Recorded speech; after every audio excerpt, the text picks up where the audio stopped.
You guys know I love talking about Latin America. I love it. I love it. I love it. I lived there for many years. I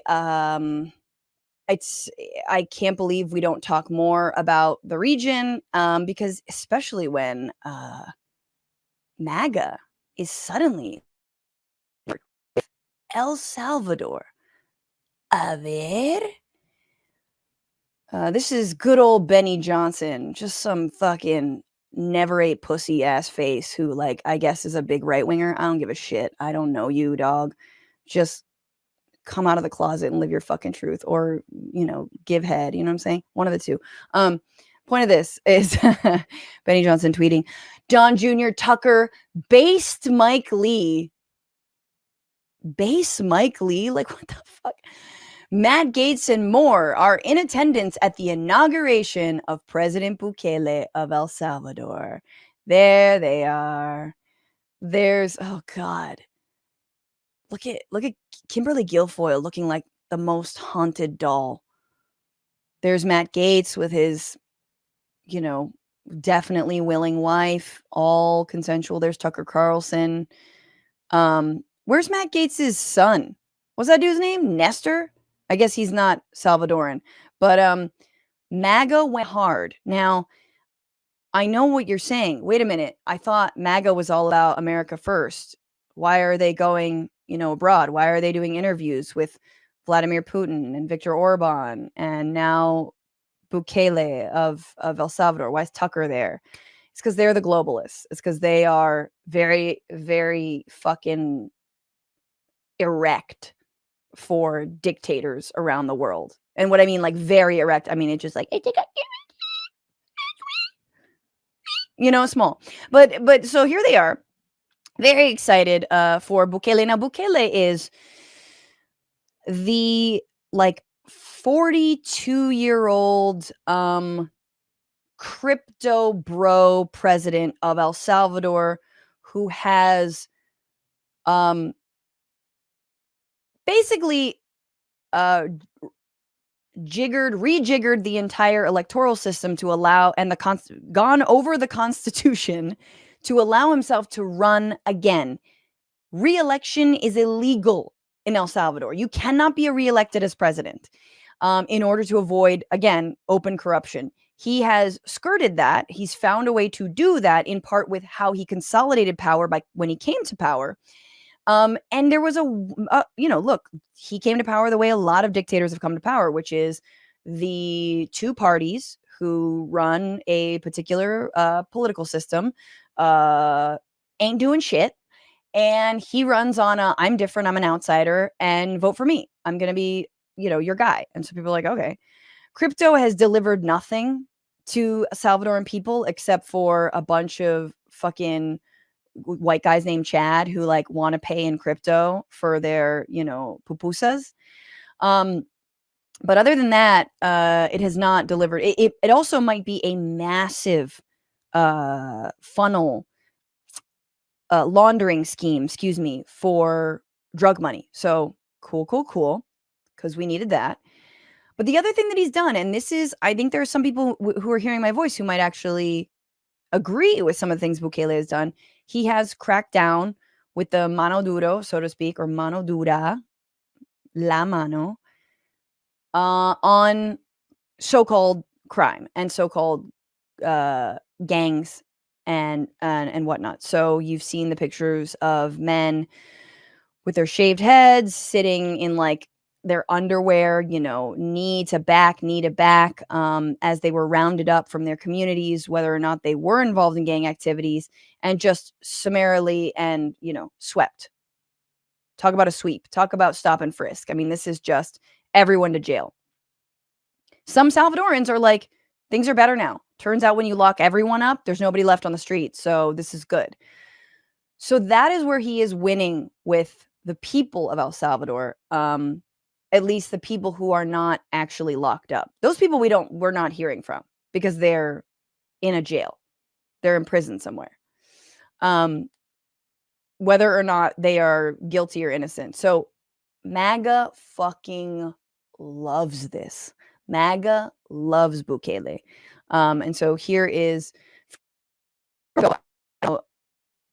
So I'm going to read a little bit more about his rise and everything and what he represents. But if you guys speak Spanish, there is a great podcast from Radio Ambulante called El Señor de los Sueños, and it's very good. It's called Bukele, El Señor de los Sueños. 6 episodes. It's so good. They might actually have it also in English. Just look it up. Salvadoran President Nayib Bukele Nayib Bukele, last thing that's sort of interesting about him, he is Salvadoran of Palestinian descent, and he fucking loves Israel. Because why? Because why? Because why? Say it with me. He's a right winger, and they are a right wing country. That's right. Salvador President Nayib Bukele was sworn in for a second term on Saturday, and Donald Trump Jr. took to social media to post a video of him palling around with one of Central America's most controversial populists. Jesus Christ. Congratulations on your victory and amazing accomplishments. Don Jr. said to Bukele, who stood by with a grinning face, and you do it all without having to jail your political opponents. God, wait a minute. Lol. Because it's exactly what he's done. Is this a joke? He didn't jail his political opponents. He's just jailed everyone between the ages of like 18 and 35. So long as you just jail any man between the ages of 18 and 35 in certain districts in your country, you don't have to actually lock up your political opponents, apparently. Apparently, that's all good. He was joined by, again, Carlson, Matt Gaetz, Utah Senator Mike Lee, Kimberly Guilfoyle. And it was the latest and clearest sign the right has fully embraced El Salvador's leader ahead of a potential second Trump term. Now, mind you, when Bukele announced that he was running again, that he was subverting the Constitution, and speaking of fuck shit, he did some fuck shit. I don't know how to explain it, but basically to allow himself to run again. The U.S. American ambassador to El Salvador was like, no, this is bad, and we are withdrawing our support. We're gonna we're tempering our relations, basically. I think she left the country and was like, you don't have the United States' blessing on this. But MAGA, you got MAGA's blessing on this. So it depends on what side of the United States you're on. Bukele has fashioned himself a world self-proclaimed coolest dictator. Fun. Hey kids, what's up? I'm the world's coolest dictator. Hey, there will be gas chambers, but you'll be playing Call of Duty. Hell yeah. It'll be like pure Grand Theft Auto until you gotta die. Embracing a style of authoritarian rule that has rankled his critics and concerned pro-democracy groups around the world, although he's not jailed his direct opponents, he's run roughshod over El Salvador's democratic norms. In 2020, he ordered the country's military to occupy its parliament and intimidate the legislature to pass new funding for the country's security forces. Now, this episode in Salvadoran history in 2020 is fucking wild. So this is the equivalent of Donald Trump sending in the National Guard to the floor of Congress and saying, the National Guard would like a raise. They need more money. Or whatever, the military, any wing of it, or CBP. That's perfect. They're already sort of Nazis. So it's the equivalent of Trump bringing in, or anyone really, bringing in a bunch of Customs and Border Patrol, a bunch of National Guard, and threatening legislators to pass a raise for themselves, to give them more money. And he excused it. Bukele excused this in the time because he was like, the people are on our side. We this is, so it was like this weird, the way they described it was like a reverse coup where he's still in power, but he used the threat of violence and the military not to topple himself or to install himself, but to effectively strong arm the legislature. Since then, he's consolidated the power of his political party through a series of dramatic changes to the country's political and electoral systems and successfully pressured the nation's top court to allow him to serve a second term. That's the fuck shit. Even though the country's constitution technically forbids it. None of this, however, stopped the American right from enthusiastically embracing Bukele. Why would it? Why would it? They want to do this.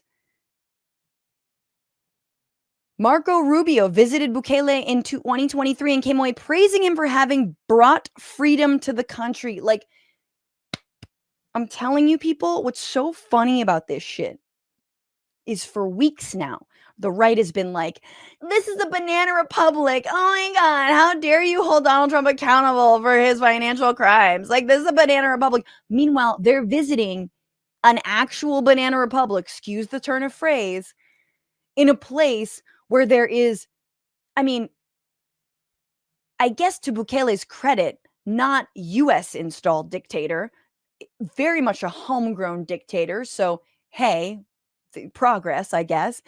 And they're like, we love you because we want to do what you did. We want to rewrite our constitution. We want to take over all branches of government. We pretty much already have with the legislative, save for a couple of, district courts here and there. But give us time. The extent of the right's affection for the Bukele model was more apparent than ever this past weekend. We got a whole crew here, Don Jr. pronounced in a TikTok video taken with Guilfoyle over the weekend, just promoting those who support freedom around the world, except for the people who've been mass incarcerated. Like, when I know it feels like things can't get worse. I know it does. I know it does. I know it does in this country. I know we all hate Biden. But they get worse. They absolutely get worse. Trust that they get worse.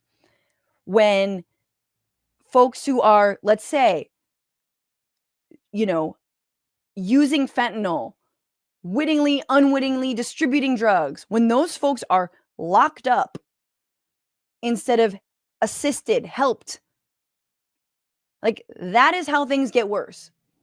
When protesters are rounded up, like, protesters are already rounded up. Like, it's so easy to make that worse.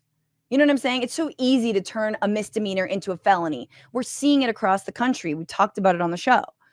It's so easy to turn, a little bit of a bail release, whatever, a couple $100s into thousands of dollars bail release, or a few hours in jail for protesting and getting arrested to days in jail, right? Like,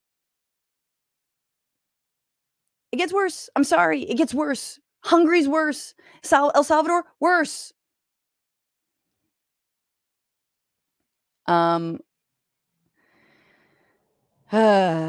Anyway, blah, blah, blah.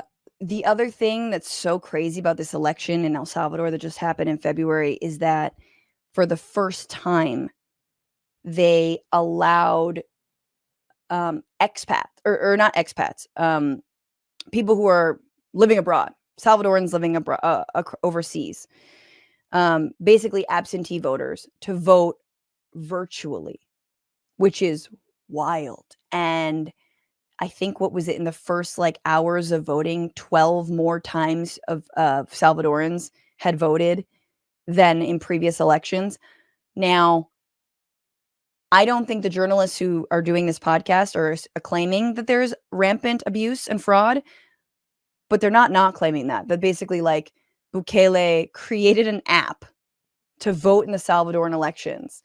What's going on, Frantifa? If you haven't already, subscribe to this channel right now. Hit that button. And also, you can become a patron and support the show every single week. Get access to bonus episodes and exclusive merchandise. Patreon.com/Bitchuation Room. Do